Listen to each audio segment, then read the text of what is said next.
Good evening, teacher. This time I'm going to talk about the lesson plan number one.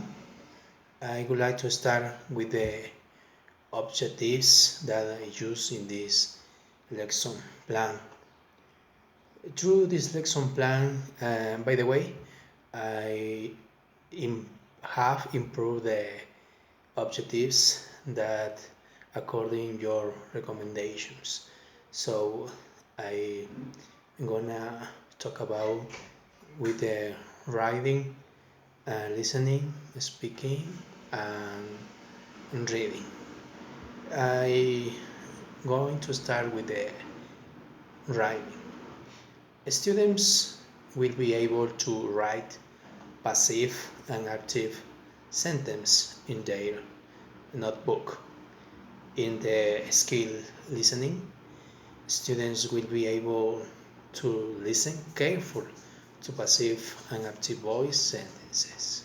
In the speaking, students will be able to speak aloud sentence in passive and active voice. In the reading, students will be able to read passive and active voice sentence in every situations. The next step in the lesson plan is methodology and strategies. The methods that I used in this plan is total physical response and communicative language teaching. The other is strategies. The strategies that I use in this lesson plan is all class work and solo work. The another important step in this lesson plan is the anticipatory set. By the way, is very important this step in the develop of the lesson plan. Here I am going to start motivating the students with a dynamic, with the purpose of exercising the brain of the students. That is to say, here I am going to develop a warm-up activity for the students so that the students feel happy and ready to learn the, the new topic of this class. Continue with the steps of the lesson plan is another important topic, the main teaching input. At this point, I am going to present the topic to the students. For this, I have prepared excellent material so that the students have an idea of what we are going to learn in this class.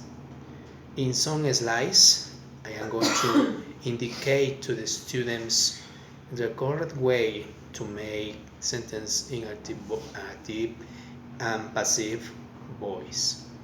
In each slide, I am going to explain the students carefully every single detail to the students so that they can understand how the correct form of the active voice is and passive voice is.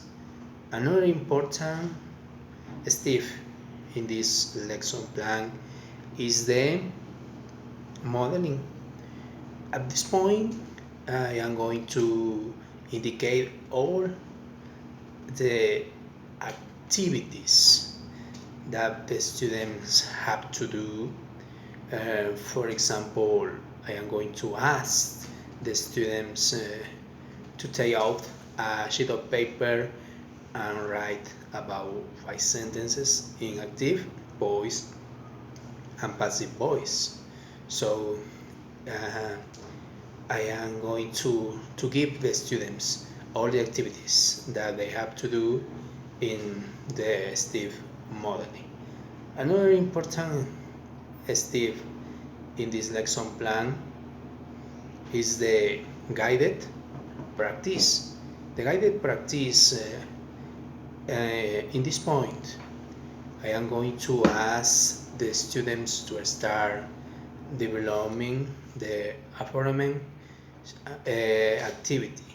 In addition, I will be monitoring the activity to clear any the students may have, so they can understand every detail that the activity that they have to do in this class. It's very important, the guided practice, because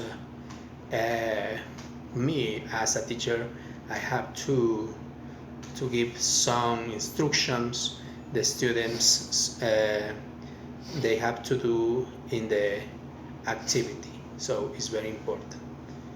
Another important step is the independent practice. The independent practice is very important because in this situation, in this section, I am going to ask the students to carry out an activity on their own. So, in order to strengthen the knowledge of each one of the students, it should be noted that this activity will be carried out in the student's home, because they have to develop the activity in your home.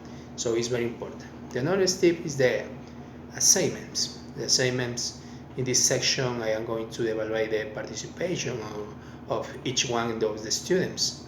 That is to say, I am going to rate the skills and the interest of the students, so when they are developing all the activities previously proposed. It's very, very important. To finish with these steps of the lesson plan, I have the closing review and follow-up. In this important point of the lesson plan, I am going to develop a feedback so that the students can ask all the questions that they may have to clear up their doubts and weakness in the subject domain. So it's very, very important. And this was my first class as a main teacher. For the execution of this class, I looked for the most important research and didactic materials to teach this subject to the students. At this time, I taught the first year students of high school a very beautiful subject and entertaining called active voice and passive voice in English. Now I am going to talk about the negative and positive of this lesson plan. One of the positive aspects of this lesson plan was the use of the main teaching entrance. At this point, I am going to present the topic to the students. For this, I prepared an excellent material for the students who have an idea of what we are going to learn in this class. Some slides, of course. The students they have to develop the activity in the correct way, to make sentence in the active and passive voice. On each slide, explain it to the students each detail so that they can enter what the correct form of the active and passive voice is. So I am going to start to continue with the negative aspects of this lesson plan. The students are not able to full carry out the process of the independent practice, since there is no making is possible for them carry out these activities. On the other hand, it could be beneficial for some students who like to carry out their activities on their own, looking for the most successful way to develop this activity. This was my lesson plan number 1, because I have choose this class because it was very interesting, very entertaining. The students could learn a lot. Thank you for your attention. This was my first class. Thank you.